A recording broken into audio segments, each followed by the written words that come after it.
Joel, we're back, and we are talking about more HR topics. Oh, fun, my favorite topic. Yeah, I know.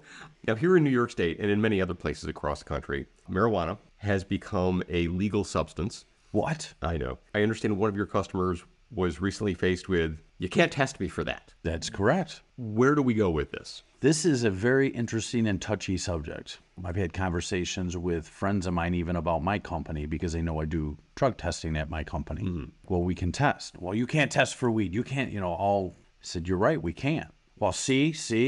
And they said, but yet we can. They don't understand. So I explained to them, just like with this client. You can do pre-drug screenings for pre-employment. We used to be able to do 5-panel testing, which included marijuana. Mm-hmm.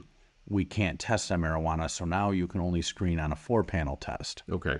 So if a person comes back clean on the 4-panel, the person passes your background check in regards to drug testing and everything else, and then they're able to be onboarded.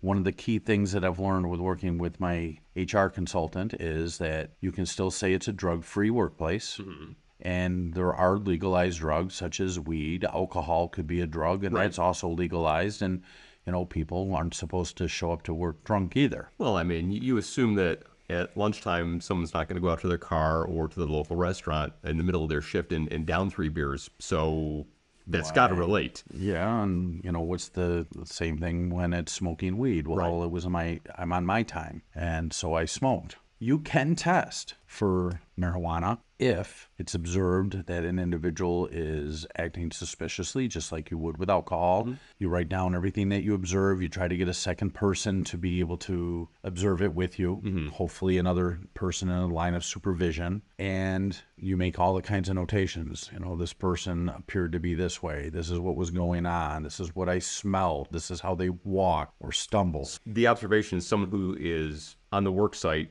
impaired. Correct. And it could be impaired for weed. It could be impaired for alcohol. It doesn't matter because I can't test somebody pre-testing either for alcohol. But on a work site, I can if there's impairment. There's other reasons when you can on a work site. Mm-hmm. If there's injury. Okay. If someone dies. If there's property damage. Any of those types of things. Now it's justified to bring in somebody, a medical professional. And I work with a company that, at least here in Rochester for, my cleaning company, that they can come and send a doctor out within an hour or less to a job site and test our employee for a 5-panel. So important for the cleaning company owner to be in contact with perhaps a local company that does that type of testing. Absolutely. Okay.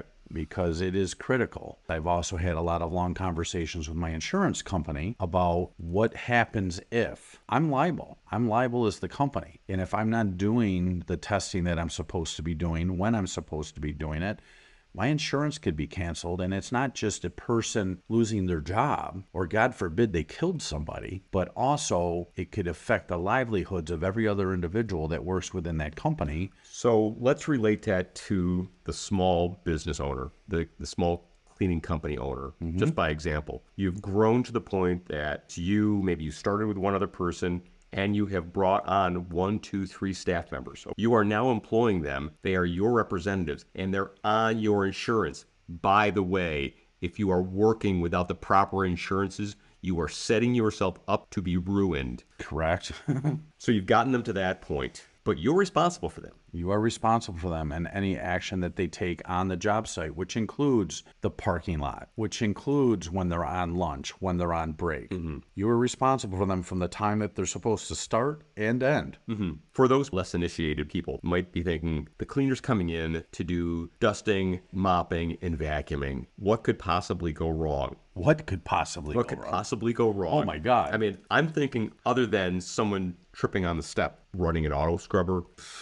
Yeah, I've seen early in my career auto scrubbers be driven off of a dock. Some of the large ones, they have like 12 batteries in them. So they're not, back then, 30 plus years ago, those were $100,000 units back then. Way more expensive in today's world.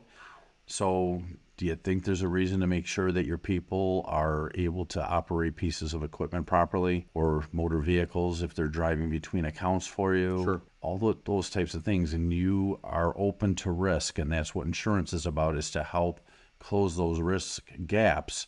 But again, going all the way back to the pre-screen during the application process and laying the law that, hey, we are a drug-free workplace, we are an alcohol-free workplace, and leading by example and making sure that all the policies and procedures are being followed and that the supervisors and the managers are all on the same page and that they continue to talk to the individuals in the field, even if they're not under the influence, about these are the types of things. Don't forget that if this happens, if you see a coworker like this, you need to let us know.